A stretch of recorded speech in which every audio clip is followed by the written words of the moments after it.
আমার দেশে যত মুসলমান আছে সব নামধারী আর লেবাসধারী, প্রকৃত মুসলমান নাই বললে চলে। ওই যে বললাম, বাড়ছে জনসংখ্যা, কমছে মানুষ। প্রকৃত মানুষের বড় অভাব হয়ে পড়েছে, প্রকৃত মুসলমানের অভাব হয়ে পড়েছে। তাই আজকে দাঁড়ে দাঁড়ে, রাস্তায় ঘাটে, মাজারে বাজারে শুধু মুসলমানেরা মার খেতেই আছে। জোরে কোন ঠিক কিনা? মুসলমান ভাইরা আমার, আল্লাহ রাব্বুল আলামিন মানুষের গোটা বডিটা তৈরি করেছেন ফেরেশতাদের দ্বারা। আর এই মুখমণ্ডল আমাদের ফেস আছে, এই সুন্দর মুখমণ্ডলটা আল্লাহ রাব্বুল আলামিন নিজের হাতে তৈরি করেছেন। সুবহানাল্লাহ। কে তৈরি করেছেন? আল্লাহ নিজের হাতে। ভালো করে বুঝেন, আল্লাহ রাব্বুল আলামিন আমার যে চেহারাটা সুন্দর করে নিজের হাতে তৈরি করেছেন, এই আমার চেহারায় কার হাতের স্পর্শ আছে? একটু চিল্লা বলেন, কার? আল্লাহর হাতের স্পর্শ আছে। এই ঠোঁটে আল্লাহর হাতের স্পর্শ আছে না নাই? আছে। তাহলে এত সুন্দর ঠোঁট, এত সুন্দর মুখ, এত সুন্দর চেহারা যা আল্লাহ রাব্বুল আলামিন দান করলেন, এই চেহারাটা দিয়ে আমার কি ইসলামের কাজ করা দরকার আছে না নাই? না, নায়িকার কাজ করার জন্য এই সুন্দর চেহারাটা দান করেছেন? বিশ্বাস করেন, বাংলাদেশে যত নায়িকা আছে, এফডিসিতে যত নায়িকা কাজ করে, আল্লাহর কসম করে বলছি, এরা হচ্ছে পতিতালয়ের শ্রেষ্ঠ পতিতা, একজনে ভালো নাই। মুসলমান ভাইরা, ডাইরেক্ট বেশ্যাখানায় যারা কাজ করে এরা হচ্ছে পেটের দায়ে। কথা কি বুঝেছেন? আর আধুনিক পতিতালয়ের নাম হচ্ছে এফডিসি। এফডিসিতে যত নায়িকা আছে, প্রত্যেকটা নায়িকা হচ্ছে এক একজন পতিতাদের শ্রেষ্ঠ পতিতা। প্রতি রাতে এরা লক্ষ লক্ষ কোটি কোটি টাকা এরা মানুষের কাছ থেকে হাতিয়ে নিচ্ছে শুধু দেহ ব্যবসা করে। এই চেহারাটা মডেলিং করার জন্য নয়, এই চেহারাটা সেজদা করবে কার? রব্বুল আলামিন এই চেহারাটা সুন্দর করে তৈরি করলেন, কারণ আল্লাহ পাক জানেন এই কপালটা আমার কদম মোবারকে সেজদা করবে। জোরে কোন ঠিক কিনা? আল্লাহ রাব্বুল আলামিন ভালো করে জানেন আমার বান্দারা যখন নামাজে দাঁড়িয়ে যাবে, এত সুন্দর করে দরদ দিয়ে মোহাব্বত করে যে ঠোঁটটা তৈরি করলেন, যে জিহ্বাটা তৈরি করলেন, এই জিহ্বা দিয়ে, ঠোঁট দিয়ে আমার গোলামেরা 5 ওয়াক্ত নামাজে যখন দাঁড়িয়ে যাবে, সুন্দর করে তারা ঠোঁট দিয়ে আর জিহ্বা দিয়ে তেলাওয়াত করবে, বিসমিল্লাহির রহমানির রহিম, আলহামদুলিল্লাহি রাব্বিল আলামিন। ঠিক কিনা? ঠিক না? এই জন্য দরদ দিয়ে, মোহাব্বত করে, সুন্দর করে আল্লাহ রাব্বুল আলামিন আমাদের চেহারাটা এত সুন্দর করে তৈরি করেছেন। কোন সুবহানাল্লাহ। যেই ঠোঁটে আল্লাহ পাক তার নিজের হাতের স্পর্শ লাগালেন, নিজের হাত দিয়ে তৈরি করলেন, ওই ঠোঁট দিয়ে যারা বিড়ি খান, একটু চিন্তা করেন। কথা কি বোঝা যাচ্ছে? মুসলমান ভাইরা আমার, ভালো করে চিন্তা করেন, এত সুন্দর করে, এত দরদ দিয়ে যেই ঠোঁটটা আল্লাহ তৈরি করলেন, যে মুখটা আল্লাহ তৈরি করলেন, যে জিহ্বাটা তৈরি করলেন, এই ঠোঁটে আমি বিড়িতে টান দেই কি করে? ঠিক কিনা? এই ঠোঁট দিয়ে গাঁজাতে আমি টান দেই কি করে? এই ঠোঁট দিয়ে অশ্লীল কথা বলি কেমনে? এই ঠোঁট দিয়ে মিথ্যা কথা বলি কেমনে? এই মুখ দিয়ে অন্যায়ের জন্য স্লোগান দেই কেমনে? জোরে কোন ঠিক কিনা? এই ঠোঁট দিয়ে, জিহ্বা দিয়ে বাতিলের জন্য সংগ্রাম করি কেমনে? মুসলমান ভাইরা আমার, আল্লাহ রসুল বলেছেন এই চেহারাটা এত দামি। খবরদার, প্রত্যেকটা পুরুষকে আমি বললাম, স্ত্রীকে যখন মারবা, স্ত্রীকে যখন প্রহার করবে, তুমি শরীরের অন্য জায়গায় মারো, কিন্তু খবরদার, খবরদার এই মুখমণ্ডলে তুমি মারতে পারবে না। হারাম। সুবহানাল্লাহ। যেই মুখে স্ত্রীকে পর্যন্ত, ভালো করে বিষয়টা বুঝেন, যে মুখে স্ত্রীকে পর্যন্ত আপনি মারতে পারবেন না, সেই মুখে মনে হয় মদ খাওয়া জায়েজ আছে। ঠিক কিনা? জায়েজ আছে? বিড়ি খাওয়া জায়েজ আছে? একটা চিন্তা করেন, বিড়ি কত উন্নত মানের খাবার, যেটা পায়খানায় বসে খাওয়া যায়। জোরে কোন ঠিক কিনা? কিছু লেবাসধারী আমার চিন্তা হয় মনে করেন আপনি গাঁজাখুর, গাঁজা খাইতে খাইতে এত প্রমোশন পাইছেন, গাঁজার কোম্পানি থেকে আপনাকে একটা গেঞ্জি দেওয়া হয়েছে যে উন্নত মানের গাঁজা অমুক বাজারে পাওয়া যায়, আপনারা টানুন আর আরামে দিন কাটান। এই গেঞ্জি গায়ে দেওয়া যাবে? কিন্তু দেখবেন নির্লজ্জ কতক মুসলমান আছে মায়াবীর গেঞ্জি পরিধান করে বাড়ি বাড়ি না, রাস্তা না, বাজারে বাজারে ঘুরে, জোরে কোন ঠিক কিনা? ও বুঝায় আমি আন্তর্জাতিক মানের বিড়ি খুর, জোরে কোন ঠিক কিনা? আছে না? আমি বহু দেখছি। এক বিয়ে রেজিস্ট্রি করতে গেছি, আমি আবার কাজী মানুষ তো, বিয়ে রেজিস্ট্রি করতে গেছি, যা দেখি ওই বাড়ির মুরব্বী মায়াবীর গেঞ্জি, বুঝলেননি, গায়ে ঘুরতেছে। বাবা আপনার মেয়ের বিয়ে, আমি আবার বললাম আপনি এটা গায়ে ঘুরতেছেন, মানুষে খারাপ বলবে না? বলুক, আমাকে ভালো লাগতেছে, গায়ে দিয়েছে। চিন্তা করেন বরযাত্রী যারা আসবে এসে যদি এই বিড়ির সার্টিফিকেট গায়ে দিয়ে ঘোরা, ওরা কি ভালো বলবে? সাধারণ মানুষ যারা একটু ইসলামী মন মাইন্ডের, এরা কি ভালো বলবে? ভালো বলবে না। কিন্তু আমাদের রুচিটা এত নিম্ন পর্যায়ে চলে গেছে, আমরা বিড়ির সার্টিফিকেটওয়ালা গেঞ্জি গায়ে দিয়ে ঘুরতেও লজ্জা হয় না, কিন্তু টুপি পাঞ্জাবি দিয়ে ঘুরতে লজ্জা হয়, জোরে কোন ঠিক কিনা? সম্মানিত হাজিরিন, আল্লাহ পাক সকলকে সঠিক বুঝ আনয়ন করা তৌফিক দান করুক, সবাই বলি আমিন। আপনাদের কাছে প্রশ্ন, আমরা সকলে আল্লাহর গোলাম, এর মধ্যে সন্দেহ আছে? আল্লাহ আমাদের খালিক, আল্লাহ আমাদের মালিক, আল্লাহ আমাদের স্রষ্টা, আমাদের পালন কর্তা, এর মধ্যে কোনো সন্দেহ আছে? যে আল্লাহ আমাদের সব, সেই আল্লাহ পাকের কোরআন থেকে আজকে কথা হবে, শুনবো তো ইনশাআল্লাহ? ইনশাআল্লাহ। আজকে ওয়াজ হবে অত্যন্ত ফাটাফাটি ওয়াজ, কারণ আজকের জালসায় যে বক্তা যে তিনজনই পরস্পর ভাই এবং সুপরিচিত এবং আত্মার মিল তিনজনের আছে। তিন ভাই এক জায়গায় যে কাজ করে সে কাজ ভালো হয় না খারাপ হয়? ভালো হয়। আজকে যে ওয়াজের তিনজন বক্তা তিনজনই একই ভাই, কোন সুবহানাল্লাহ।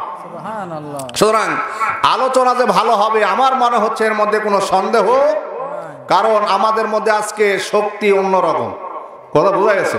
কারণ তিন ভাই এক জায়গায়, ঠিক আছে না? মুসলমান ভাইরা আমার, আসুন আমরা আলোচনা করব কোরআন থেকে, শুনবো এবং এখান থেকে আমল করব ইনশাআল্লাহ। মুসলমান ভাইরা আমার, আজকে গোটা পৃথিবীতে অশান্তি যেন দিন দিন বাড়তেছে, ঠিক না? আমি একটা কথা বলে থাকি, বাড়ছে জনসংখ্যা, কমছে মানুষ। কথা কি বুঝেছেন? জনসংখ্যা ঠিক বাড়ছে, কিন্তু মানুষের সংখ্যা দিন দিন কমতেছে, ঠিক না? কথা কি বুঝেছেন? জনসংখ্যা বাড়ছে কিন্তু মানুষের সংখ্যা কমছে। এর কারণ কি? আমরা ভুলে গেছি যে আমরা মানুষ। আমাদের ব্যবহার, আমাদের আচরণ, আমাদের আখলাক, আমাদের চরিত্র সব পশুর চাইতেও খারাপ হয়ে গেছে, ঠিক কিনা? মুসলমান মানুষের কাছে আর সব মানুষ নিরাপদ থাকবে, কোন সুবহানাল্লাহ। এর নাম হচ্ছে মানুষ। আজকে একজন মানুষের কাছে আর একজন মানুষকে নিরাপদ আছে ভাই? নাই। সকলেই সকলের পাশায় কেমনে বাস চালাবে এই নিয়ে ব্যস্ত, জোরে কোন ঠিক কিনা? মুসলমান ভাইরা আমার, মানুষের দ্বারা যদি মানুষের ক্ষতি হয় বুঝতে হবে ওটা মানুষ না, ওটা জানোয়ারের চাইতেও খারাপ। ঠিক আমার ভাইরা, আল্লাহ রাব্বুল আলামিন সূরা 3-এ বলছেন, বিসমিল্লাহির রহমানির রহিম, ওয়াত-তিন ওয়াজ-যাইতুনি ওয়া তুরি সিনিনা ওয়া হাযাল বালাদিল আমিন।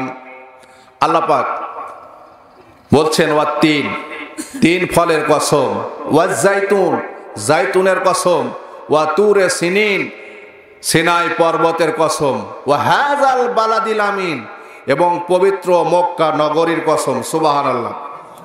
পবিত্র মক্কা নগরীর কসম, বুঝতেছেন গুরুত্ব আছে না নাই?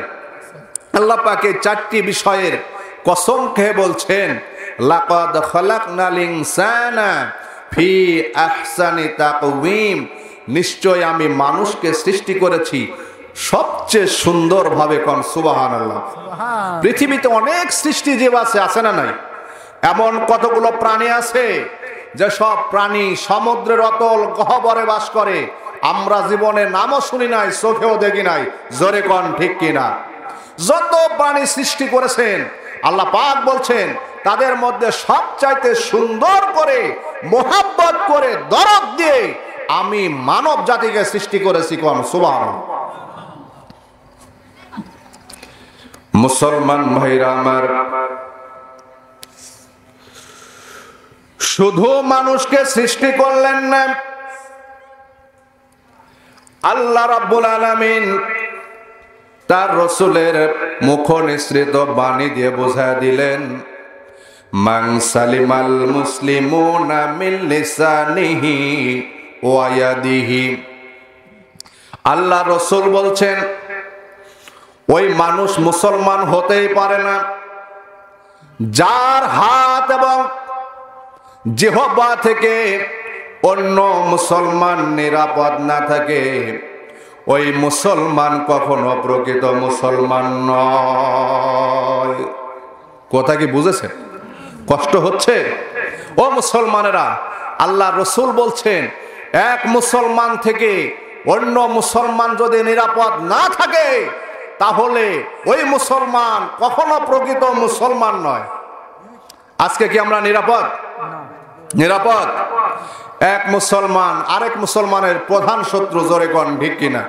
আমরা কাউকে বিশ্বাস করতে পারছি না, অথচ আল্লাহ রসুল বলছেন তোমাদের এমন হওয়া দরকার, খবরদার তোমার হাত দ্বারা, জিহ্বা দ্বারা কোন মুসলমান যেন কষ্ট না।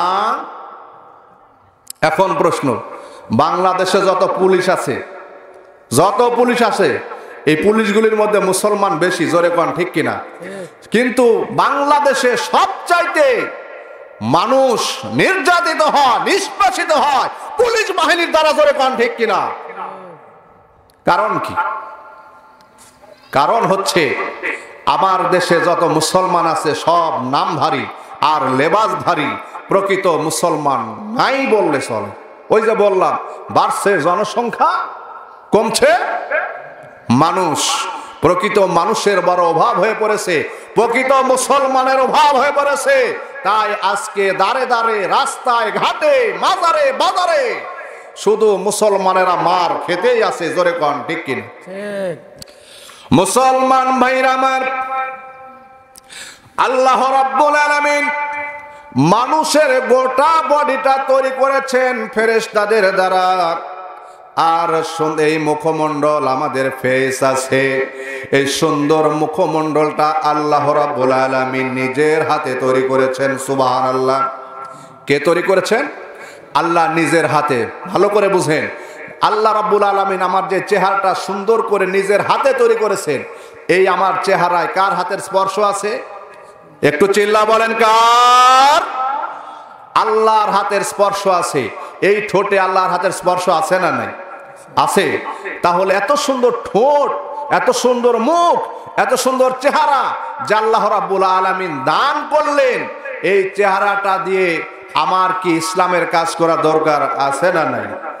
না, নায়িকার কাজ করার জন্য এই সুন্দর চেহারাটা দান করেছেন। বিশ্বাস করেন, বাংলাদেশে যত নায়িকা আছে, এফডিসিতে যত নায়িকা কাজ করে, আল্লাহর কসম করে বলছি এরা হচ্ছে পতিতালয়ের শ্রেষ্ঠ পতিতা, একজনে ভালো নাই। মুসলমান ভাইরা, ডাইরেক্ট বেশ্যাখানায় যারা কাজ করে এরা হচ্ছে পেটের দায়ে। কথা কি বুঝেছেন? আর আধুনিক পতিতালয়ের নাম হচ্ছে এফডিসি। এফডিসিতে যত নায়িকা আছে প্রত্যেকটা নায়িকা হচ্ছে এক একজন পতিতাদের শ্রেষ্ঠ পতিতা। প্রতি রাতে এরা লক্ষ লক্ষ কোটি কোটি টাকা এরা মানুষের কাছ থেকে হাতিয়ে নিচ্ছে শুধু দেহ ব্যবসা করে। এই চেহারাটা মডেলিং করার জন্য নয়, এই চেহারাটা সেজদা করবে কার? রব্বুল আলামিন এই চেহারাটা সুন্দর করে তৈরি করলেন, কারণ আল্লাহ পাক জানেন এই কপালটা আমার কদম মোবারকে সেজদা করবে। জোরে কোন ঠিক কিনা? আল্লাহ রাব্বুল আলামিন ভালো করে জানেন, আমার বান্দারা যখন নামাজে দাঁড়িয়ে যাবে এত সুন্দর করে দরদ দিয়ে মোহাব্বত করে যে ঠোঁটটা তৈরি করলেন, যে জিহ্বাটা তৈরি করলেন, এই জিহ্বা দিয়ে ঠোঁট দিয়ে আমার গোলামেরা 5 ওয়াক্ত নামাজে যখন দাঁড়িয়ে যাবে সুন্দর করে তারা ঠোঁট দেওয়ার জিহ্বা দিয়ে তেলাওয়াত করবে বিসমিল্লাহির রহমানির রহিম আলহামদুলিল্লাহি রাব্বিল আলামিন। ঠিক কিনা? ঠিক না? এই জন্য দরদ দিয়ে মোহাব্বত করে সুন্দর করে আল্লাহ রাব্বুল আলামিন আমাদের চেহারাটা এত সুন্দর করে তৈরি করেছেন। কোন সুবহানাল্লাহ। যেই ঠোঁটে আল্লাহ পাক তার নিজের হাতের স্পর্শ লাগালেন, নিজের হাত দিয়ে তৈরি করলেন, ওই ঠোঁট দিয়ে যারা বিড়ি খান একটু চিন্তা করেন। কথা কি বোঝা যাচ্ছে? মুসলমান ভাইরা আমার, ভালো করে চিন্তা করেন, এত সুন্দর করে এত দরদ দিয়ে যেই ঠোঁটটা আল্লাহ তৈরি করলেন, যে মুখটা আল্লাহ তৈরি করলেন, যে জিহ্বাটা তৈরি করলেন, এই ঠোঁটে আমি বিড়িতে টান দেই কি করে? ঠিক কিনা? এই ঠোঁট দিয়ে গাঁজাতে আমি টান দেই কি করে? এই ঠোঁট দিয়ে অশ্লীল কথা বলি কেমনে? এই ঠোঁট দিয়ে মিথ্যা কথা বলি কেমনে? এই মুখ দিয়ে অন্যায়ের জন্য স্লোগান দেই কেমনে? জোরে কোন ঠিক কিনা? এই ঠোঁট দিয়ে জিহ্বা দিয়ে বাতিলের জন্য সংগ্রাম করি কেমনে? মুসলমান ভাইরা আমার, আল্লাহ রসুল বলেছেন এই চেহারাটা এত দামি, খবরদার প্রত্যেকটা পুরুষকে আমি বললাম, স্ত্রীকে যখন মারবা, স্ত্রীকে যখন প্রহার করবে, তুমি শরীরের অন্য জায়গায় মারো, কিন্তু খবরদার খবরদার এই মুখমণ্ডলে তুমি মারতে পারবে না, হারাম। সুবহানাল্লাহ। যেই মুখে স্ত্রীকে পর্যন্ত, ভালো করে বিষয়টা বুঝেন, যে মুখে স্ত্রীকে পর্যন্ত আপনি মারতে পারবেন না, সেই মুখে মনে হয় মদ খাওয়া জায়েজ আছে। ঠিক কিনা? জায়েজ আছে? বিড়ি খাওয়া জায়েজ আছে? একটা চিন্তা করেন, বিড়ি কত উন্নত মানের খাবার, যেটা পায়খানায় বসে খাওয়া যায়। জোরে কোন ঠিক কিনা? কিছু লেবাসধারী আমার চিন্তা হয়, মনে করেন আপনি গাঁজাখুর, গাঁজা খাইতে খাইতে এত প্রমোশন পাইছেন, গাঁজার কোম্পানি থেকে আপনাকে একটা গেঞ্জি দেওয়া হয়েছে যে উন্নত মানের গাঁজা অমুক বাজারে পাওয়া যায়, আপনারা টানুন আর আরামে দিন কাটান। এই গেঞ্জি গায়ে দেওয়া যাবে? কিন্তু দেখবেন নির্লজ্জ কতক মুসলমান আছে, মায়াবীর গেঞ্জি পরিধান করে বাড়ি বাড়ি না, রাস্তা না, বাজারে বাজারে ঘুরে। জোরে কোন ঠিক কিনা? ও বুঝায় আমি আন্তর্জাতিক মানের বিড়ি খুর। জোরে কোন ঠিক কিনা? আছে না? আমি বহু দেখছি। এক বিয়ে রেজিস্ট্রি করতে গেছি, আমি আবার কাজী মানুষ তো, বিয়ে রেজিস্ট্রি করতে গেছি, যা দেখি ওই বাড়ির মুরব্বী মায়াবীর গেঞ্জি, বুঝেননি, গায়ে ঘুরতেছে। বাবা, আপনার মেয়ের বিয়ে। আমি আবার বললাম, আপনি এটা গায়ে ঘুরতেছেন, মানুষে খারাপ বলবে না? বলুক, আমাকে ভালো লাগতেছে, গায়ে দিয়েছে। চিন্তা করেন, বরযাত্রী যারা আসবে, এসে যদি এই বিড়ির সার্টিফিকেট গায়ে দিয়ে ঘোরা, ওরা কি ভালো বলবে? সাধারণ মানুষ যারা একটু ইসলামী মন মাইন্ডের, এরা কি ভালো বলবে? ভালো বলবে না। কিন্তু আমাদের রুচিটা এত নিম্ন পর্যায়ে চলে গেছে, আমরা বিড়ির সার্টিফিকেটওয়ালা গেঞ্জি গায়ে দিয়ে ঘুরতেও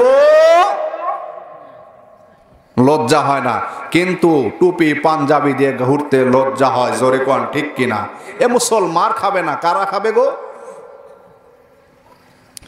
মুসলমান ভাইরা আমার, বলছিলাম আল্লাহ রাব্বুল আলামিন মানুষকে সুন্দর করে তৈরি করেছেন, তার কারণটাই হলো মা খালাকতুল জিন্না ওয়াল ইনসা ইল্লা লিয়াবুদুন। আল্লাহ পাক বলছেন, আমি মানুষকে এবং জিন জাতিকে তৈরি করেছি তার একমাত্র কেবলমাত্র শুধুমাত্র একটাই কারণ, আমি মানুষ এবং জিন জাতিকে শুধুমাত্র আমার গোলামি করার জন্য তৈরি করেছি। কোন মারহাবা। আর কারো গোলামি করা যাবে না, আর কারো গোলামি করা যাবে না। মুসলমান ভাইরা আমার, আমি আমি মুসলমান বলে দাবি করি, অথচ দায়িত্ব কতখানি পালন করি আমি খুব ভালো করে জানি, ঠিক কিনা? মুসলমান ভাইরা আমার, অন্তত পক্ষে যারা মুসলমান হবে তাদের অন্তত এতটুকু দায়বদ্ধতা থাকা দরকার যে আমি যেন মানুষের কোনো ক্ষতি না করি এবং মানুষকে ভালো ভালো কাজে ডাকি, ঠিক কিনা? মানুষকে ভালো কাজে ডাকবো, অন্যায় কাজে ডাকা। আল্লাহর নবী বলেন, ওয়াকাল রাসূলুল্লাহ সাল্লাল্লাহু আলাইহি ওয়াসাল্লাম, মান দাআ ইলা হুদান কানা লাহু মিনাল আজরি মিসলা উজুর মিন তাবিয়াহু লা ইয়ানকুসু যালিকা মিন উজুরিহিম শাইআ। আল্লাহ রাসূল বলছেন, কেউ যদি কোন মানুষকে আল্লাহর পথে ডাকে, নামাজের দিকে ডাকে, ভালো কাজের জন্য ডাকে, রোজার জন্য ডাকে, কোরআন তেলাওয়াতের জন্য ডাকে, কোরআনের মাহফিল শোনার জন্য ডাকে, আল্লাহ রসুল বলছেন ওই ব্যক্তি নামাজ পড়ার জন্য, ভালো কাজ করার জন্য, কোরআন শোনার জন্য যে সওয়াব পাইল, যে ব্যক্তি ডাকলো সমান সওয়াব তার আমল নামায়ও চলে যাবে। কোন সুবহানাল্লাহ। আল্লাহ রসুল বলছেন লা ইয়ানকুসু যালিকা মিন উজুরিহিম শাইআ, কিন্তু যেই ব্যক্তি নামাজ আদায় করলো তার আমল নামা থেকে বিন্দু মাত্র কমতি কোনো সওয়াব হবে না। কোন সুবহানাল্লাহ। পক্ষান্তরে আল্লাহ রসুল বলছেন ওয়ামা দাআ ইলা দালালা, যেই ব্যক্তি অন্যায়ের দিকে ডাকবে, খারাপের দিকে ডাকবে, আল্লাহর নবী সাল্লাল্লাহু আলাইহি সাল্লাম বলছেন যে ওই ব্যক্তি যেই খারাপ করেছে, খারাপ করার জন্য যে পাপ হয়েছে, এই পাপের পরিপূর্ণ একই রকম ভাগিদার ওই ব্যক্তিও পাবে। আমি তাস খেলার জন্য ডাকলাম, জুয়া খেলার জন্য ডাকলাম, আমি যাত্রায় যাওয়ার জন্য ডাকলাম, মমতাজের কনসার্টে যাওয়ার জন্য ডাকলাম, আল্লাহ রসুল বলছেন ওই ব্যক্তি মমতাজের কনসার্টে যাওয়ার জন্য, যাত্রায় যাওয়ার জন্য, তাস খেলার জন্য তার যে অপরাধ হয়েছে, গুনাহ হয়েছে, যেই ব্যক্তি ডেকেছে সম পরিমাণ গুনাহ তার আমল নামায় লেখা হয়ে যাবে। মুসলমান ভাইরা আমার, সুতরাং আমরা সব সময় ভালো কাজে ডাকবো, রাজি আছি না? মানুষকে ভালো কাজে ডাকবো, খারাপ কাজে কখনো মানুষকে ডাকবো না।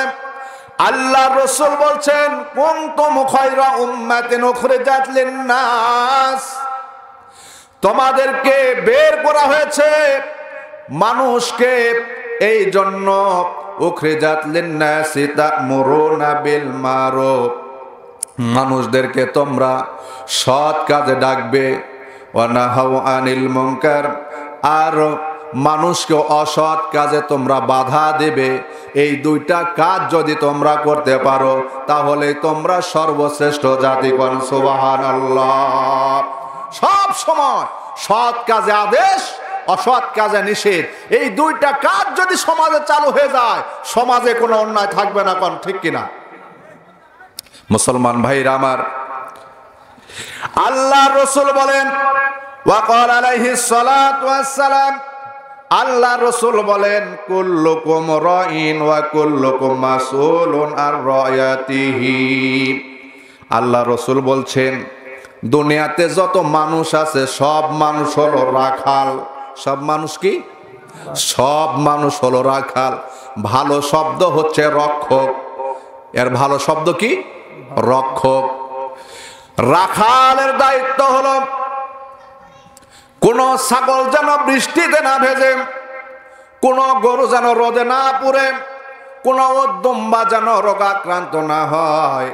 প্রত্যেকটি প্রাণীর জন্য নিজেকে নিবেদিত করে শত চেষ্টা করে সকল প্রাণীর নিরাপত্তা দেওয়া। জোরে কোন ঠিক কিনা? আল্লাহ রসুল বলছেন পৃথিবীতে যত মানুষ আছে সব মানুষ হলো রক্ষক। সব মানুষকে আল্লাহ রাব্বুল আলামিন রাখালের দায়িত্ব দিয়ে পৃথিবীতে পাঠিয়েছেন। মুসলমান ভাইরা আমার, আল্লাহ রসুল বলছেন আল ইমামু মাসউলুন আর রায়াতিহি, একজন রাষ্ট্রনায়ক হলো সেই রাষ্ট্রের রাখাল। ভালো করে শুনেন বাজান, একজন রাষ্ট্রপ্রধান হচ্ছে, একজন রাষ্ট্রপতি, প্রধানমন্ত্রী হচ্ছে ওই রাষ্ট্রের রাখাল। ওই রাষ্ট্রের কোনো মানুষ যেন জাহান্নামে না যায়, ওই রাষ্ট্রের কোনো মানুষ যেন বিনা চিকিৎসায় মারা না যায়, ওই রাষ্ট্রের মানুষ যেন কখনো নির্যাতিত না হয়, জুলুমের শিকার না হয়, ওই রাষ্ট্রের মানুষ যেন কোনো প্রকার কোনোভাবে অসুবিধায় না পড়ে। এই পূর্ণাঙ্গ দায়িত্ব হচ্ছে একজন রাষ্ট্রপ্রধানের। এই রাষ্ট্রের কোনো একজন মানুষ যেন এক ওয়াক্ত নামাজ কাজা না করে, নামাজি বেনামাজি মানুষ যেন না থাকে, এই সকল দায়িত্ব একজনের, তিনি হলো রাষ্ট্র সরকার। কে বলছেন? কে বলছেন? একটু চিল্লা বলেন, কে বলছেন? হযরত আবু বকর যখন রাষ্ট্রপ্রধান হলেন, ভালো করে শুনেন, হযরত আবু বকর যখন রাষ্ট্রপ্রধান হলেন, হযরত আবু বকর আল্লাহর কসম কে বলছেন, আল্লাহ, আল্লাহ, আমার রাষ্ট্রের ভেতরে, আমার রাজ্যের ভেতরে একটা বেড়ালো যদি না খেয়ে মারা যায়, আমি আবু বকর তোমার কাছে ধরা খেয়ে যাব। আবু বকর একটা বিড়ালকে ভয় করে, আর আমার দেশের সরকার লক্ষ লক্ষ মানুষ মেরে সে লাশের উপরে ড্যান্স করে। জোরে কোন ঠিক কিনা মুসলমান ভাইরা? কারণ কি? কারণ হচ্ছে আমার দেশে কোরআনের কোনো শাসন নাই। আল্লাহ রাব্বুল আলামিন বলেন, ওয়া ইম্মাক্কান্নাহুম ফিল আরদি ওয়া কামুস সালাতু ওয়া আতুজ যাকাতা ওয়া আমারু বিল মারুফ ওয়া নাহাউ আনিল মুনকার। আল্লাহ রাব্বুল আলামিন বলেন, কোন দেশের রাষ্ট্রপ্রধান যদি ইসলামী প্রধান হয়, কোন সুবহানাল্লাহ, আল্লাহ পাক যেন এই বাংলার ভূখণ্ডকে একটি ইসলামের রাষ্ট্র হিসেবে কবুল করেন, বলেন আমিন। মুসলমান ভাইরা আমার, আল্লাহ রাব্বুল আলামিন বলছেন, কোন রাষ্ট্র যদি ইসলামী রাষ্ট্র হয়ে যায় আর ইসলামী রাষ্ট্রপ্রধান যদি মুসলমান হয়, কি হয়? আমাদের রাষ্ট্রপ্রধান মুসলমান ছিলেন, এটা হচ্ছে নামে না কামে। এই চিল্লা কোন নামে না কামে? এরা নামে ভুয়া, ঠিক কিনা? ভুয়া। এরা নামে মুসলমান রাষ্ট্রপ্রধান ছিল, কিন্তু ইসলামকে ধ্বংস করার জন্য, ইসলামের দায়ী যত মুসলমান ছিল তাদেরকে ধ্বংস করার জন্য, কোরআনকে ধ্বংস করার জন্য, মাদ্রাসাকে বন্ধ করার জন্য, এমনকি কোরআনের দায়ী যত আলেম ছিল তাদেরকে ধ্বংস করার জন্য এই রাষ্ট্রে তারা ক্ষমতায় বসেছিল।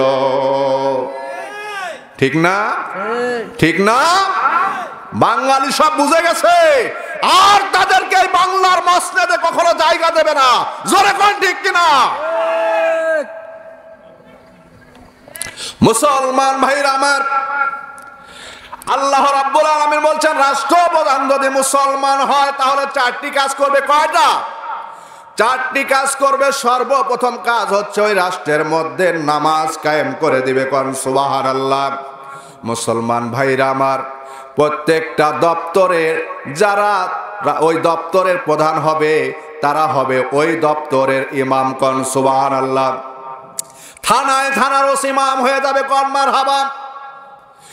স্কুলের প্রধান শিক্ষক ওই স্কুলের ইমাম হয়ে যাবে। কোন সুবহানাল্লাহ। আদালত প্রাঙ্গণে ওই আদালতের যে ম্যাজিস্ট্রেট থাকবে, হাকিম থাকবে, সেই আদালতে আজান হওয়ার সঙ্গে সঙ্গে নামাজের জন্য দাঁড়িয়ে ইমামতি করবে। কোন সুবহানাল্লাহ। এই পরিবেশ যদি বাংলাদেশে হয়, কোন হবে ইনশাআল্লাহ। এই পরিবেশ যদি কোনোদিন বাংলাদেশে হয়, একটু আবেগ দিয়ে কল্পনা করুন, একটু আবেগ দিয়ে চিন্তা করে দেখুন, এই দেশে কোনোদিন দুর্নীতির জায়গা হবে? জোরে কোন হবে? মুসলমান ভাইরা আমার, কোরআনের রাষ্ট্র যদি কায়েম হয়ে যায়, আল্লাহর কসম করে বলছি, বাংলাদেশ নয় গোটা পৃথিবীতে কোনো দুর্নীতি থাকবে না। মুসলমান ভাইরা আমার, আজকে আমাদের ইচ্ছা থাকা সত্ত্বেও কোরআনের কোন আইন আমরা প্রয়োগ করতে পারি না। জোরে কোন ঠিক কিনা? ওই পারে বাকি ওলমাতে পাঁচপুর ইউনিয়নের চেয়ারম্যান আমার শ্রদ্ধেয় বড় ভাই খবিরুল ইসলাম আবেগ নিয়ে বলতেছেন, আমি জামাতের একজন চেয়ারম্যান, কিন্তু আমি ইচ্ছা করলে একজন চোরের হাত কাটতে পারি না। জোরে কোন ঠিক কিনা? কিন্তু মুসলমান ভালো করে শুনে নেন, ইসলামী রাষ্ট্র যদি কোনোদিন কায়েম হয়ে যায় বাজান, তাহলে এইভাবে আর আইন চলবে না, এইভাবে দেশ চলবে না। আমাদের দেশে তো বিচার হলেই টাকা দিয়ে বিক্রি হয়ে যায়, ঠিক না? মুসলমান ভাইরা, কোথাও যদি কোনো ধর্ষণ হয়, ধর্ষককে ধরেই সাথে সাথে বিচার কিনে ফেলে এক দলের কিছু ৫টা গোলামের আজরে কোন ঠিক কিনা, কন্ট্রাক্ট করে ফেলে, এত টাকা দা, বিচার হবে না, আমরা বিচার খেয়ে ফেলবো। ওরা কি করে? ওরা বিচার খেয়ে ফেলে না, ওরা জাহান্নামের আগুন খায়। অপেক্ষা করো, জাহান্নাম তোমার জন্য অপেক্ষা করছে। জোরে কোন ঠিক কিনা? মরতে হবে, ঠিক না? মরতে একদিন হবেই। মৃত্যু নামক হায়ানার মুখ থেকে, মৃত্যু নামক হায়ানার হাত থেকে পৃথিবীর কেউ রক্ষা পাবে না। জোরে কোন ঠিক কিনা? মুসলমান ভাইরা আমার, আল্লাহ রাব্বুল আলামিন বলেন, ওয়াসারিকু ওয়াসারিকাতু ফাকতাউ আইদিয়াহুমা। আল্লাহ রাব্বুল আলামিন বলেন, রাষ্ট্রের মধ্যে, গ্রামের মধ্যে, এলাকার মধ্যে কেউ যদি চুরি করে, সেই চোর মহিলা হোক আর পুরুষ হোক, তার হাত কেটে দাও। কোন সুবহানাল্লাহ। এই আইন যদি চালু হয়ে যায়, ইসলামী রাষ্ট্র যদি কখনো কায়েম হয়ে যায়, কোনো বিচার নিয়ে কোনো দালালি করা চলবে না, কোনো দালালি থাকবে না, কোনো দালালি করার সুযোগ থাকবে না। এই মহল্লায় যদি কেউ চুরি করে, এই অভিযোগ সরাসরি ইমামের কাছে যাবে। কোন সুবহানাল্লাহ। কার কাছে যাবে? কোনো সামসার কাছে যাবে না, কোনো দলের সামসার কাছে যাবে না, কোনো চকিদার চেয়ারম্যানের কাছে যাবে না, সরাসরি অভিযোগ ইমামের কাছে চলে যাবে। কোন সুবহানাল্লাহ। মুসলমান ভাইরা আমার, ইমামের কাছে যখন এই কোরআনের আইন অনুযায়ী যখন বিচার চলে যাবে কোরআন থেকে, তখন ইমাম সাহেব খুতবার সময় বলে দেবে, আজকে নামাজ শেষে একটা বিচার হবে। কোন সুবহানাল্লাহ। অমুকের ছেলে অমুক চুরি করেছে, অভিযোগ এসেছে, সাক্ষী প্রমাণে যদি এটার বাস্তবতা সত্যতা মিলে, তাহলে কোরআন আইন অনুযায়ী এই বিচার হবে। কোরআন বলছে, ওয়াসারিকু ওয়াসারিকাতু ফাকতাউ আইদিয়াহুমা। চোর যাই হোক, যেই বংশের হোক, যেই ধারের হোক, যেই ঝাড়ের হোক, হাত কেটে দেওয়া হবে, কোনো আপিল। বিশ্ব নবী জনাবে মুহাম্মদুর রাসূলুল্লাহ সাল্লাল্লাহু আলাইহি সাল্লামের সময় একজন মহিলা চুরি করেছিল। চুরি করার পরে বিশ্ব নবীজি বিচারক, মক্কা নগরীর সমস্ত মানব মণ্ডলী সেখানে বিচারে বসে আছে। মুসলমান ভাইরা, সেই মহিলাকে হাত কেটে দেওয়া হবে, কারণ ওইখানে কোনো আপিল চলবে না। কোন ঠিক কিনা? মুসলমান ভাইরা, মেয়েটি ছিল খুব সম্ভ্রান্ত পরিবারের। ভালো করে আলোচনা শুনবেন বাজান। মেয়েটা ছিল খুব সম্ভ্রান্ত পরিবারের। সকলে চিন্তা করলো, একজন মহিলা, এত বড় একজন প্রভাবশালী, প্রতিপত্তিশালী, এত বড় বংশীয় ঘরের মহিলা, সে চুরি করেছে। আর রাসূলের কাছে কি কোনোভাবে সুপারিশ করে বিচারটা কোনোভাবে হালকা করা যায় কিনা দেখা যাক। মুসলমান ভাইয়েরা আমার, সাহাবায়ে কেরাম সলা পরামর্শ শুরু করে দিলেন, এই বিচারটা যেমনি হোক স্থগিত করা লাগবে, একটু হালকা করা লাগবে। মুসলমান ভাইরা আমার, সকলে পরামর্শ করে সিদ্ধান্ত নিল, বিচারটা বন্ধ করা লাগবে, হাত কাটা বন্ধ করে হালকা করে কোনো বিচার করা লাগবে, মানে মালিশ, বুঝেন নাই? সকলে পরামর্শ করে একজন সাহাবীকে বলল, তুমি যাও, আর তোমাকে রাসূল খুব ভালোবাসেন তো, তুমি যাও একটু আর রাসূলের কানে কানে বলে আসো, হুজুর, মহিলা মানুষ, এত বড় বংশের মহিলা, জীবনে তো কোনোদিন চুরির কথা আমরা শুনিনি, এই প্রথম চুরি করেছে, দয়া করে তার হাত কাটা বন্ধ করে অন্য কোনো একটা মালিশ, একটু হালকা পাতলা করে একটা বিচার করে দেন। কথা কি বোঝা গেছে? মুসলমান ভাইরা আমার, এই আমার নবীজির কাছে দেওয়া হয়েছে, সঙ্গে সঙ্গে আমার নবীজির চেহারাটা রাগে হলুদ হয়ে গেল। সুবহানাল্লাহ।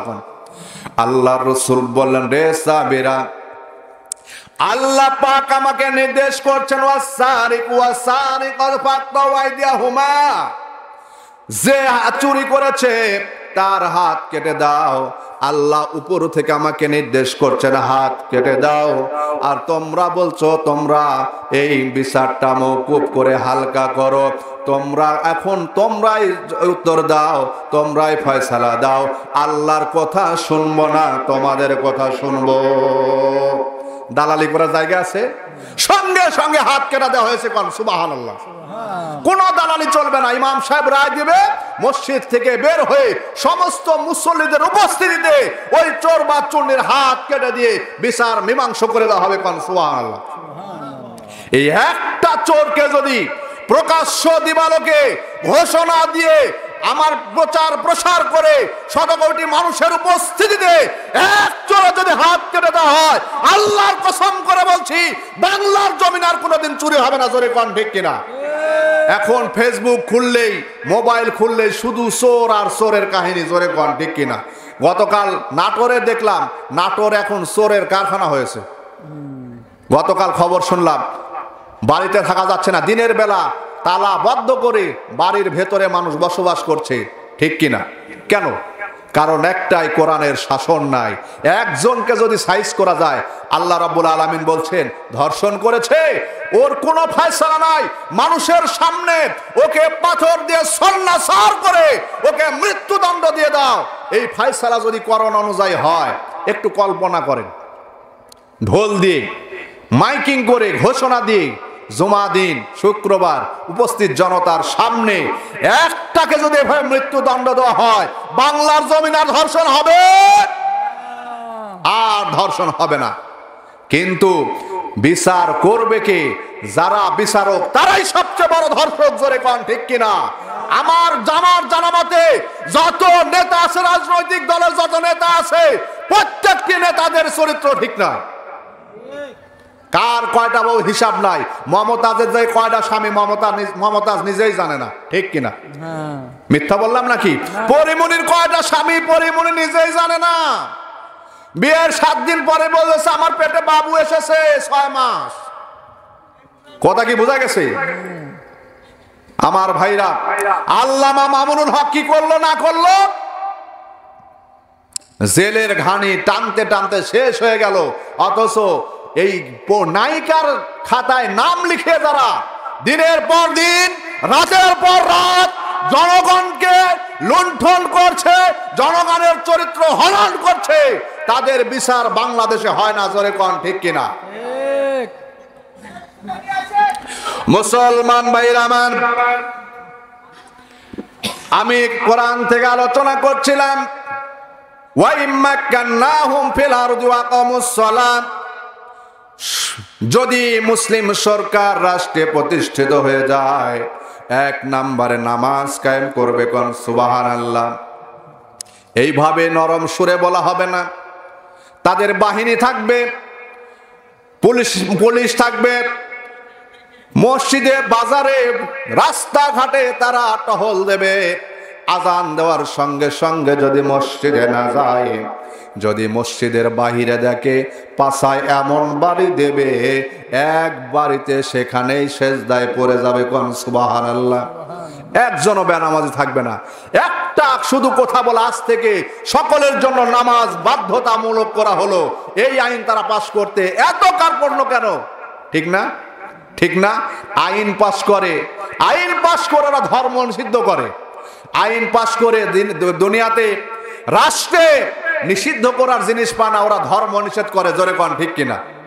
কারণ ধর্ম নিষিদ্ধ করতে পারলেই বড় বড় বোতল খাওয়া যায়। ঠিক না?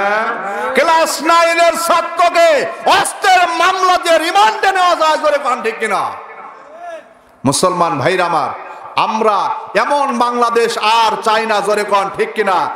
নাইরা বেলতলায় একবারই যায়। জোরে কোন ঠিক কিনা? আমরা আর বেলতলা যাইতে চাই না। রাজি আছেন তো মুসলমান? মুসলমান ভাইরা আমার, আল্লাহ রাব্বুল আলামিন বলছেন 2 নাম্বার মিশন হলো, একজন মুসলিম সরকারের 2 নাম্বার মিশন হলো নামাজ কায়েম করার পরে যাকাতের ব্যবস্থা করবে। কোন সুবহানাল্লাহ। জাকাত ভিত্তিক অর্থ ব্যবস্থা যদি চালু হয়ে যায়, আল্লাহর কসম করে বলছি একটাও এনজিও বাংলাদেশে থাকবে না, কারণ মানুষের তার অভাব থাকবে না। জাকাত ভিত্তিক অর্থ ব্যবস্থা যদি চালু হয়ে যায়, মানুষের খাবারের অভাব থাকবে না, পড়ার অভাব থাকবে না, বস্ত্রের অভাব থাকবে না, চিকিৎসার অভাব থাকবে না। সমাজ একটি সুশ্রী সুন্দর সভ্য সমাজে পরিণত হয়ে যাবে। কেউ কারো দ্বারে দ্বারে যাবে না, কেউ কারো কাছে হাত বাঁধবে না। ইসলামী রাষ্ট্র তার পূর্ণাঙ্গ ব্যবস্থা করবে। কোন সুবহানাল্লাহ। জাকাত সম্পদের হিসাব অনুযায়ী, সম্পদের হিসাব সব অটো থাকবে, সেখান থেকে তারা হিসাব অনুযায়ী জাকাত উত্তোলন করবে আর অসহায় গরিব মানুষের কাছে পৌঁছে দিবে। কোন সুবহানাল্লাহ। কেউ রিলিফ খাবে না, জোরে কোন ঠিক কিনা? মুসলমান ভাইরা আমার, মুসলিম রাষ্ট্রের 3 নাম্বার মিশন হলো ওই রাষ্ট্রপ্রধান 3 নম্বরে একটা মন্ত্রণালয় তৈরি করবে, যে মন্ত্রণালয়ের কাজ হলো মানুষকে সৎ কাজের দিকে হাঁকাবে। কোন সুবহানাল্লাহ। কি করবে? খালি ভালো বা কাজের দিকে হাঁকাবে, ভালো কাজের দিকে ডাকবে। ওয়ানাহাউ আনিল মুনকার। আর একটা মন্ত্রণালয় থাকবে, যে মন্ত্রণালয়ের দায়িত্ব হবে অসৎ কাজে বাধা দেওয়া। কোন সুবহানাল্লাহ। এখন চিন্তা করেন, 4টি মন্ত্রণালয় থাকবে। কয়টা? ইসলামী রাষ্ট্র হলে মৌলিক মন্ত্রণালয় কয়টা? 1 নাম্বার, কোরআনে সব আছে। কোন সুবহানাল্লাহ। দেশ কেমনে চলবে, রাষ্ট্র কেমনে চলবে, সমাজ কেমনে চলবে, পূর্ণাঙ্গ তথ্য উপাত্ত দিয়ে কোরআনুল কারীম আল্লাহ রাব্বুল আলামিন নাজিল করেছেন। কোন সুবহানাল্লাহ। তাহলে ইসলামী রাষ্ট্র হলে মন্ত্রণালয় হবে কয়টা? 4টা। 1 নাম্বার মন্ত্রণালয় কাজ করবে যাতে গোটা রাষ্ট্রের সব মানুষ যারা বালেগ বয়স্ক তারা সকলেই 5 ওয়াক্ত নামাজে বাধ্য থাকবে। সুবহানাল্লাহ। কোন সুবহানাল্লাহ। 2 নাম্বার মন্ত্রণালয়ের কাজ হলো যারা ধনী আছে, অর্থশালী আছে, বৃত্তশালী আছে, তাদের কাছ থেকে অর্থ টাকা করি জাকাত ভিত্তিক ভাবে হিসাব করে নিসাব অনুযায়ী আদায় করে আপনার কাতারে দাঁড়ানো লাগবে না, আপনার জাকাতের কাপড় নেওয়ার জন্য লাইনে দাঁড়ানো লাগবে না, আপনার বাড়ি বাড়ি পৌঁছে যাবে। কোন সুবহানাল্লাহ। সুবহানাল্লাহ। 3 নাম্বার মিশন হচ্ছে যে ওই মন্ত্রণালয়, যেই মন্ত্রণালয় শুধুমাত্র মানুষকে ভালো কাজের দিকে হাঁকাবে। কোন সুবহানাল্লাহ। আর 4 নাম্বার মন্ত্রণালয়ের কি কাজ?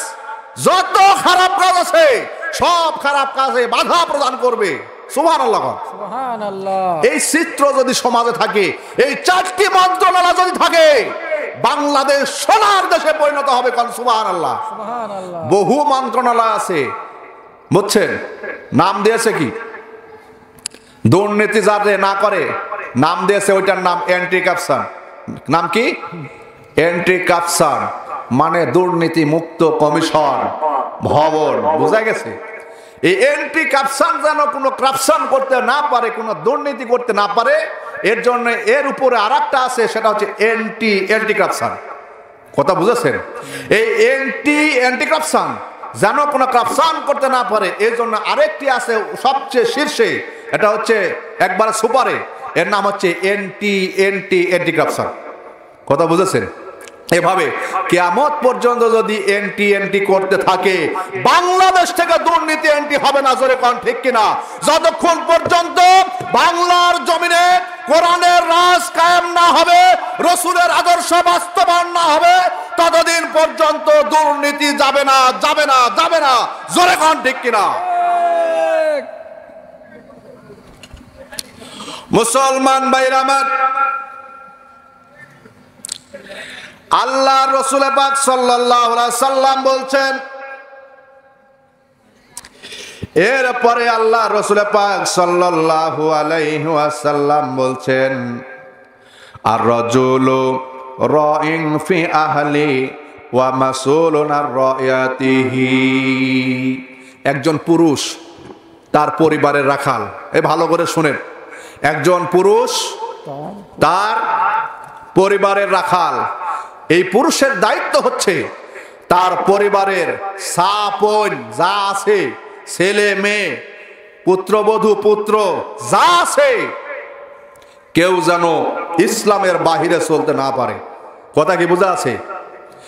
প্রত্যেকটি সন্তান, আমার পরিবারের প্রত্যেকটি সদস্য 5 ওয়াক্ত নামাজ পড়ে কিনা, আমার পরিবারের প্রত্যেকটি সদস্য ইসলামের পথে চলে কিনা, আমার পরিবারের প্রত্যেকটি সদস্য ইসলামী নেতৃত্ব মেনে নিয়েছে কিনা, আমার পরিবারের প্রত্যেকটি সদস্য গাঁজা খায় কিনা, বিড়ি খায় কিনা, এই সব তত্ত্বাবধানের দায়িত্ব ওই বাড়ির পুরুষের। বলেছেন মুসলমান ভাইরা আমার, ছাড় দেওয়া হবে না। মুসলমান ভাইরা আমার, কাল হাসরের মাঠে যেসব সন্তানেরা জাহান্নামী হয়ে যাবে, যেসব সন্তানেরা জাহান্নামী হয়ে যাবে, ওই সব সন্তানেরা আল্লাহর কাছে ফরিয়াদ করবে, আল্লাহ আমাদের কোনো দোষ নাই, আমাদের কোনো অপরাধ নাই, সব দোষ আমার মা আর বাবার ছিল। তারা আমাকে কোনোদিন নামাজের কথা বলে নাই, তারা আমাকে কোনোদিন রোজার কথা বলে নাই, তারা কোনোদিন আমাকে ভালো কাজের আদেশ দেয় নাই, খারাপ করলে সেখানে কোনোদিন বাধা দেয় নাই। আমি রাতের পর রাতে ফেসবুক চালিয়েছি, ইউটিউব চালিয়েছি, রাতের পর রাত আমি পর্নোগ্রাফি দেখে জীবনটা শেষ করে ফেলেছি। দিনের পর দিন আমি অন্যায়ের পথে চলেছি, আমার মা বাবা কোনোদিন আমাকে বাধা দেয় নাই। আজকে যে জাহান্নামী হয়েছি এর একমাত্র কারণ হচ্ছে আমার মা বাবা। তাদেরকে আগে জাহান্নামের দরজায় শুয়ে দেওয়া হোক, আমার মা বাবার বুকের উপরে পা দেব, তারপরে জাহান্নামে যাব। নাউযুবিল্লাহ। সাবধান হয়ে যান মুসলমান ভাইরা আমার। এই জন্য আল্লাহ রসুল বলছেন, প্রত্যেকটি পুরুষ হলো প্রত্যেকটি পরিবারের রক্ষক। পুরুষ যদি তার ভূমিকা শতভাগ পালন না করে, দায়িত্ব পালন না করে, কাল হাসরের মাঠে কিন্তু আপনাদেরকে জবাবদিহি করতে হবে। আল্লাহ রাব্বুল আলামিন বলেন, ইয়া আইয়ুহাল্লাযীনা আমানু কু আনফুসাকুম ওয়া আহলিকুম নারা। আল্লাহ পাক বলছেন, তোমরা নিজেরা জাহান্নামের আগুন থেকে বাঁচো। এই পর্যন্ত থাকলে তো ভালোই ছিল, ঠিক কিনা? এই পর্যন্ত থেকে থেমে নাই। আল্লাহ পাক বলছেন, নিজে জাহান্নামের আগুন থেকে বাঁচো, তোমার পরিবারকে জাহান্নামের আগুন থেকে বাঁচাও। কে বলছেন? আল্লাহ রাব্বুল আলামিন বলছেন, নিজে বাঁচো, অপরকে বাঁচাও। এই আহাল বলতে, পরিবার বলতে মনে করেন না আপনার ওই শুধু বাড়ির লোকজনকে বোঝানো হয়েছে। এই আহাল বলতে আপনার সমাজ, আপনার রাষ্ট্র, আপনার পরিবার এবং কি সারা পৃথিবীকে বোঝানো হয়েছে। সারা পৃথিবীর মানুষকে জাহান্নাম থেকে জান্নাতে নেওয়ার জন্য আপনাকে চেষ্টা করতে হবে।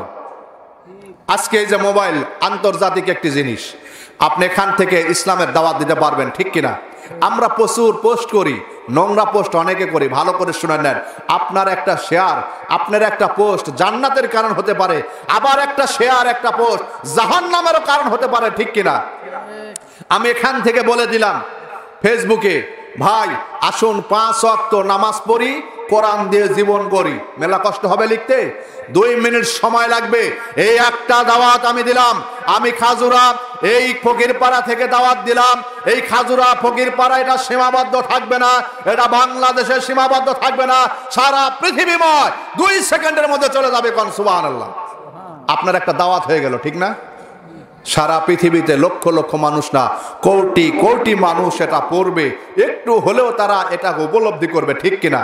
কিন্তু আমরা যে নোংরা পোস্টগুলো ফেসবুকে দেই, নোংরা পোস্টগুলো আমরা লাইক করি, আমরা শেয়ার করি, কমেন্ট করি, এই একটা টিপ দেওয়ার জন্য, একটা কমেন্ট করার জন্য, একটা শেয়ার দেওয়ার জন্য জাহান্নামে জায়গা হয়ে যাবে, জাহান্নামে জায়গা হয়ে যাবে। এত সোজা না, এটা খুব মারাত্মক একটা জিনিস, খুব হিসাব করে এটাকে ব্যবহার করতে হবে। মুসলমান ভাইরা আমার, সুতরাং প্রত্যেকটা পুরুষকে তার পরিবারের রক্ষণাবেক্ষণ করা লাগবে। জোরে কোন, ঠিক কিনা? এরপরে আল্লাহ রসুল বলছেন, এরপরে আল্লাহ রসুল পাক বলছেন যে, এরপরে আল্লাহ রসুল পাক সাল্লাল্লাহু আলাইহি ওয়াসাল্লাম বলছেন, ওয়াল মারআতু রায়াতিহি ফি বাইত। প্রত্যেকটি নারী হলো তার স্বামীর ঘরের রক্ষক। কথা কি বুঝেছেন? প্রত্যেকটি নারী হলো তার স্বামীর ঘরের রক্ষক। জাওজিহা ওয়া মাসউলুন আর রায়াতিহা, প্রত্যেকটা নারী হলো তার স্বামীর ঘরের রক্ষক এবং তার স্বামীর ঘরের রক্ষণাবেক্ষণ সম্পর্কে তাকে জিজ্ঞাসা করা হবে। হাসরের মাঠে তাকে জিজ্ঞাসা করা হবে, ছেড়ে দেওয়া হবে না। স্বামী বিদেশ চলে গেছে, লক্ষ লক্ষ টাকা আপনার অ্যাকাউন্টে পাঠাচ্ছে, এই টাকাগুলো কার পেছনে খরচ করতেছেন কেউ না জানলে আমার আল্লাহ জানেন, ঠিক কিনা?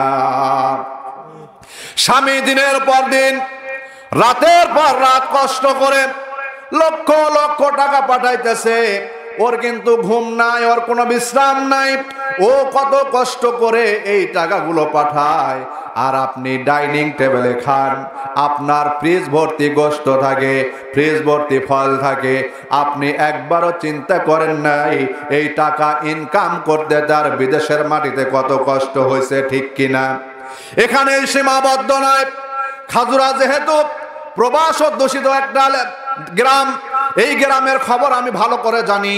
অনেক মহিলা আছে স্বামীর দেওয়া টাকা দিয়া অন্য পুরুষের সঙ্গে ফুর্তি মারবে। মনে হয় একেবারে বানিয়ে বললাম আমি না, কথা জোরে বলা লাগবে, কথা ঠিক। স্বামী কষ্ট করে মাথার ঘাম পায়ে ফেলে রক্তকে শোষণ করে দিয়ে বিলিয়ে দিয়ে শরীরটা শেষ করে জীবন যৌবন সব শেষ করে কুলুর বলদের মতো টাকা পাঠাচ্ছে, আর এ অন্য পুরুষের সঙ্গে বাদাম খায় আর প্রেমের গল্প করে, ঠিক কিনা? এই মোবাইলে আবার ভিডিও কল এসে এমন বিপদ হয়েছে ভাই, নাম্বার তো মেয়েদের অভাব নাই, 7-8টা নাম্বার। এক নাম্বার থাকে পার্সোনাল ভাবে স্বামীর জন্য, আর 10টা নাম্বার থাকে 10টা পুরুষের জন্য, ঠিক কিনা? হিয়া হাত্তা মাতলাইল ফাজর, এশার পর থেকে শুরু করে ফজর পর্যন্ত খালি মোবাইলে কথাই হয়। এত কথা কার সাথে কয়? নিজের স্বামীর সাথে 2 মিনিট, আর পর পুরুষের সাথে সারা রাত, ঠিক না? হিসাব দিতে হবে। আল্লাহর রাসূল বলছেন, ওয়াল মারআতু রায়াতি ফি বাইতি জাওজিহা ওয়া মাসউল, প্রত্যেকটি স্ত্রী তার স্বামীর ঘরের রক্ষক। যদি এতটুকু ভক্ষণ করে ফেলো, আমানতের যদি খেয়ানত করো, কাল হাসরের মাঠে আল্লাহর কাছে জবাব দেওয়া লাগবে, ঠিক না? মুসলমান ভাইরা আমার, এই হাদিসটি বুখারী এবং মুসলিম উভয় রাতে বর্ণিত হয়েছে। আমরা যে হাদিসটি পড়লাম, এই একটা হাদিস যদি রাষ্ট্রে কায়েম হয়ে যায়, রাষ্ট্রের মানুষ যদি একটা হাদিস মানে, আর কোনো ওয়াজ লাগবে না, জোরে কোন ঠিক কিনা? একটা হাদিসই যথেষ্ট প্রত্যেকটি মানুষের পরিবর্তন হওয়ার জন্য, ঠিক কিনা? সুতরাং ও মুসলমান ভাইরা, যতটুকু আলোচনা করেছি, কর্তৃপক্ষ ভাইরা দ্বিতীয় বক্তাকে নিয়ে আসার ব্যবস্থা করেন, আমি ছেড়ে দেব। দ্বিতীয় বক্তাকে নিয়ে আসেন মুসলমান ভাইরা। তাহলে আমরা যে আলোচনা আজকে শুনলাম, এখান থেকে যতটুকু বুঝলাম যে ইসলামী রাষ্ট্র ছাড়া আমার দেশে ভালো কিছু আশা করা যায়? আশা করা যাবে না। আমরা বহু দেখলাম, ঠিক না? ভালোর কথা বলতে বলতে কেউ কোনো রাজনৈতিক দলের কাছে খারাপ কোনো বক্তব্য শুনেছেন? আমরা ক্ষমতায় গেলে কাউকে না খাইয়ে মারবো না, কিন্তু কি খায় মরবে সেটা কেউ বলে না, জোরে কোন ঠিক কিনা? প্রতিশ্রুতির একেবারে ফুটি উড়িয়ে দেয়, মনে হয় এরা ক্ষমতায় গেলে কারো কাম করে খাওয়া লাগবে না, ঠিক না? কিন্তু ক্ষমতায় যখনই যায় প্রত্যেকটা শুধু বাঁশ পায়, খাবার কেউ পায় না, জোরে কোন ঠিক কিনা? মুসলমান ভাইরা আমার, ৭১-এর পর থেকে আজ পর্যন্ত কম দেখিনি সবাই মানুষকে ভালো রাখার প্রতিশ্রুতি দিয়েছে, ভালো কেউ রাখতে পারেনি, ঠিক কিনা? রাখতে পারবেও না, কারণ যেটা দিয়ে ভালো রাখা যায় সেটার কাছে কেউ যায়নি, ঠিক না মুসলমান ভাইরা আমার?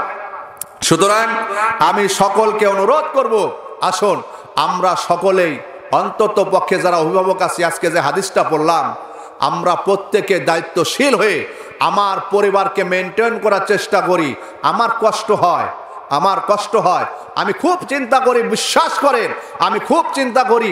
প্রত্যেকটি সমাজে, কোন সমাজে 200 ঘর, 300 ঘর, 500 ঘর মানুষ বাস করে, ফজরের নামাজে যখন যায় 5 জনও খুঁজে পাওয়া যায় না। কথাটা মনে হয় মিথ্যা বললাম না, সত্য। ঠিক না? আপনি কোন জবাব দিবেন? কার কাছে জবাব দিবেন?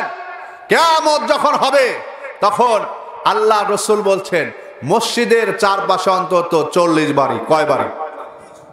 মসজিদের চারপাশে অন্তত চারিদিকে 40 বাড়ি যদি আজান শোনার পরে মসজিদে না আসে, আমার এত রাগ হয়, এত গোসা হয়, আমি মনে হয় বাড়িগুলো সব আগুন দিয়ে জ্বালিয়ে দেই।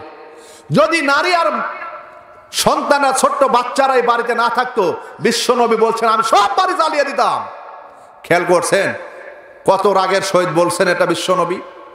মুসলমান ভাইরা আসুন আমরা নামাজ পড়ি। এই মসজিদ খুব গুরুত্বপূর্ণ একটা জিনিস, আমরা যারা নির্মাণ করেছি খুব গুরুত্বপূর্ণ জিনিস। কেমন গুরুত্বপূর্ণ? আল্লাহ রসুল বলছেন মান বানা লিল্লাহি মাসজিদান বানাল্লাহু লাহু বাইতান ফিল জান্নাহ। সুবহানাল্লাহ। আল্লাহ রসুল বলছেন কেউ যদি মসজিদ নির্মাণ করে দেয়, ওই মসজিদ নির্মাণ করার কারণে আল্লাহ পাক জান্নাতের মধ্যে তার জন্য একটা বাড়ি নির্মাণ করে দেন। কোন সুবহানাল্লাহ। মুসলমান ভাইরা আমার, কাল কিয়ামত যখন অনুষ্ঠিত হবে, পৃথিবীর সব ফানা হয়ে যাবে। কুল্লু মান আলাইহা ফানিউ ওয়া ইয়াবকা ওয়াজহু রাব্বিকা যুল জালালি ওয়াল ইকরাম। পৃথিবীর সব ধ্বংস হয়ে যাবে, কিন্তু 2টা ঘর ধ্বংস হবে না। কয়টা? কয়টা? 1 নাম্বার হলো আল্লাহর ঘর মসজিদ, আর 2 নাম্বার হলো রসুলের ঘর মাদ্রাসা। এই 2টা ঘর লয় হবে না, ক্ষয় হবে না। এই 2টি ঘর যখন পৃথিবী সব ধ্বংস হয়ে যাবে, সব পানি হয়ে যাবে, পানির উপরে 2টি ঘর ভাসতে থাকবে। কোন সুবহানাল্লাহ। মসজিদগুলি মিছিল করতে থাকবে আমার ঘর, আমাকে যারা দুনিয়াতে হেফাজত করেছে, আমাকে যারা আবাদ করেছে, চাষাবাদ করেছে, আমার ভেতরে যারা 5 ওয়াক্ত নামাজ আদায় করেছে, ওই সকল বান্দারা যতক্ষণ পর্যন্ত জান্নাতে না যাবে, আমি ততক্ষণ পর্যন্ত ধ্বংস হব না। সুবহানাল্লাহ। কোন সুবহানাল্লাহ। মুসলমান ভাইরা আমার, এই মসজিদ যারা নির্মাণ করেছেন, 5 ওয়াক্ত যারা নামাজ পড়েন, মসজিদের দরদ যাদের কলিজায় আছে, তাদের জন্য এটা সুসংবাদ। কিন্তু পক্ষান্তরে এই মসজিদ শুধু তৈরি করলাম লোক দেখানোর জন্য, যে আমি একটা মসজিদ তৈরি করেছি, ওই জায়গা আমি দিয়েছি, আমি টাকা দিয়েছি, পয়সা দিয়েছি, কিন্তু এই মসজিদে নামাজ আদায় করি না, মানুষকে নামাজের জন্য ডাকি না, তাহলে ওই মসজিদে আবার মিছিল করবে। আমাকে তৈরি করেছে, মহল্লার মধ্যে আমাকে একটা শোপিস হিসাবে দাঁড় করে রেখেছিল, এই মসজিদের কোনো রক্ষণাবেক্ষণ হয়নি, ওই এলাকার ওই মহল্লার কোনো লোক আমার সাথে ভালো ব্যবহার করেনি, না আযান হয়েছে, মসজিদের নামাজে আসেনি, এই মসজিদ আপনার আমার বিরুদ্ধে কিন্তু মামলা দায়ের করবে। কি করবে? মামলা দায়ের করবে। এই সমস্ত লোকেরা যতদিন পর্যন্ত জাহান্নামে না যাবে, ততদিন পর্যন্ত মিছিল করতেই থাকবে। কথা কি বোঝা গেছে মুসলমান ভাইরা আমার? সুতরাং মনে করবেন না মসজিদ তৈরি করে বিশাল কিছু করে ফেলেছি, না, করেন নাই। মসজিদ যদি আপনি হেফাজত করতে পারেন, মসজিদে যদি আপনি 5 ওয়াক্ত নামাজ আদায় করতে পারেন এবং মহল্লার সকলকে নামাজ